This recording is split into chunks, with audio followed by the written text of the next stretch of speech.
it's not an understatement to say that the Strip is Vegas. Vegas, Vegas, Vegas, Vegas, Vegas. Where do you go to find what's here? It's maybe the only place of its kind in the world. When you get to Las Vegas Boulevard and you look down the street, you have to say, I'm in Vegas. And so that's very, very important for us. Getting that look right was very important for us. I think the Strip is going to be the thing for me. It's where we put the most amount of work in terms of design. The scope and scale of the Strip is just something new. I mean, it's huge.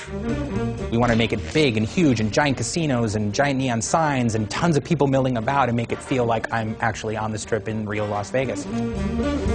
What we wanted to do was make sure that we captured a lot of the elements of Vegas that people today in the real world are excited about and appreciate, but at the same time make sure it had that 1950s sci-fi sensibility about it. You know, that idea of recreating the spirit of classic Vegas, because that's also more of a Fallout style. When you arrive at the Strip, it's definitely a wow moment. When you go through the gates of the Strip, you know, you find yourself in a location that you really haven't seen anything of its like in the Fallout universe before. We knew we wanted the player to get that feeling that you get when you go to the real Las Vegas Strip, which is, you know, you set foot at one end of the Strip and you look down and you see like all the neon lights. It's about kind of bringing that feeling back of those big signs that say, you know, Dean Martin and Sinatra, you know, playing and things like that.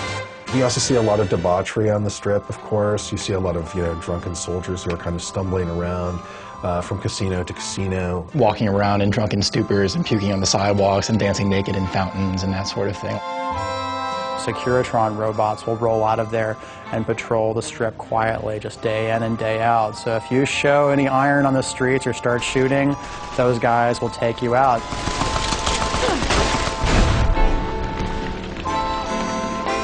I think players can probably spend as much time as they want on the Strip. We have a whole series of casino games. You can gamble on the Strip. That's the most basic thing, the reason why most of the people are there. There's an extensive series of quest lines that go on within the city, as you know, as one might expect. Players should have plenty to do.